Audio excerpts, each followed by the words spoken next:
Hello every one. അപ്പോൾ എൻ്റെ അടുത്ത് ഒത്തിരി പേര് ചോദിക്കാറുള്ള ഒരു ചോദ്യമാണ്, ഞാൻ എങ്ങനെയാണ് അഡ്വാൻസ് ഡിക്ലൈൻ റേഷ്യോനകത്ത് നിന്ന് സ്റ്റോക്സ് ഫൈൻഡ് ഔട്ട് ചെയ്യുന്നത് എന്നുള്ളത്. അപ്പോൾ ഇതായിരിക്കും നിങ്ങൾ ഓപ്പൺ ചെയ്യുന്ന സമയത്ത് ഈ അഡ്വാൻസ് ഡിക്ലൈൻ റേഷ്യോയുടെ പേജ് നിങ്ങൾക്ക് ഓപ്പൺ ആവുന്നത്. ഇതിനകത്ത് നിഫ്റ്റി 500 പോയി കഴിഞ്ഞ് കഴിഞ്ഞാൽ നമുക്ക് അതാത് ദിവസം ബുള്ളിഷ് ആയിട്ടുള്ള സ്റ്റോക്സുകളെല്ലാം കാണാൻ പറ്റും. ഓ ഗോഡ്, നെറ്റ് സ്ലോ ആണ് ഗൈസ്. എനിവേ, ഞാൻ ഇന്ന് ട്രേഡ് ചെയ്യാൻ എടുത്തിട്ടുണ്ടായിരുന്ന സ്റ്റോക്ക് എന്ന് പറയുന്നത് നെറ്റ് വെബ് ആണ്. അപ്പൊ നെറ്റ് വെബ് ഞാൻ ഇന്ന് എന്തുകൊണ്ട് എടുത്തു വെച്ച് കഴിഞ്ഞാൽ, നിങ്ങൾ ആദ്യം മനസ്സിലാക്കേണ്ടത് എന്റെ റഡാറിൽ കുറച്ച് സ്റ്റോക്സ് ഉണ്ട്. അതാണ് നിങ്ങൾക്ക് ഇവിടെ കാണുന്ന സ്റ്റോക്സ്.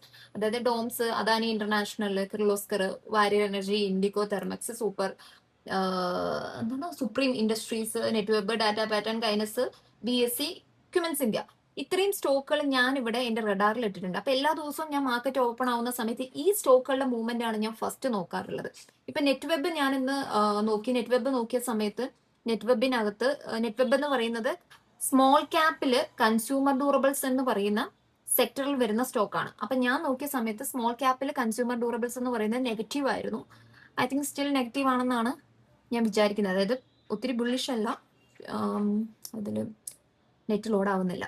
എനിവേ, ആ സമയത്ത് അത് നെഗറ്റീവ് ആണ്. പക്ഷെ ചെറിയൊരു ഹൈ രാവിലെ അത് കൊടുത്തിട്ടുണ്ടായിരുന്നു. അതായത് ഇവിടെ നിങ്ങൾക്ക് നോക്കിക്കഴിഞ്ഞ് കഴിഞ്ഞാൽ കാണാൻ പറ്റും, ഇവിടം വരേക്കും അത് പോയിട്ടുണ്ടായിരുന്നു. അപ്പൊ ഇതൊരു റെസിസ്റ്റൻസ് ഏരിയ ആണ്, ഏകദേശം ഈ 75 4900 എന്ന് പറയുന്നത്. അപ്പൊ ഇതൊന്നൊരു റിവേഴ്സൽ കണ്ടോ, ഈ റെഡ് ക്യാൻഡിൽ കണ്ടോ, ഈ റിവേഴ്സൽ ആ റെസിസ്റ്റൻസ് ബ്രേക്ക് ചെയ്തിട്ട് അത് വരുന്ന കണ്ടപ്പോൾ ഞാൻ ഇവിടെ ഒരു 4875 അകത്ത് ഞാൻ ഷോർട്ടിനൊരു ട്രേഡ് ഇവിടെ പ്ലേസ് ചെയ്തു. അത് കഴിഞ്ഞിട്ട് ഞാൻ ഇവിടെ ഏകദേശം 4825 അതിന്റെ ഒരു സപ്പോർട്ട് റേഞ്ച് ആയിരുന്നു, അവിടെ ഞാനത് എക്സിറ്റ് ചെയ്തു. അതാണ് ഞാൻ ഇന്ന് ചെയ്ത ട്രേഡ് എന്ന് പറയുന്നത്. ഇപ്പൊ യൂഷ്വലി ഞാൻ ചെയ്യാറുള്ളത് സപ്പോർട്ടിൽ നിന്ന് വാങ്ങും, റെസിസ്റ്റൻസിൽ വിൽക്കും. തിരിച്ച് ഷോർട്ട് ചെയ്യുകയാണെങ്കിൽ റെസിസ്റ്റൻസിൽ നിന്ന് ബൈ ചെയ്തിട്ട് സപ്പോർട്ടിൽ ഞാനത് എക്സിറ്റ് ചെയ്യാറാണ് പതിവ്, ഷോർട്ടാണ് ചെയ്യുന്നതുണ്ടെങ്കിൽ.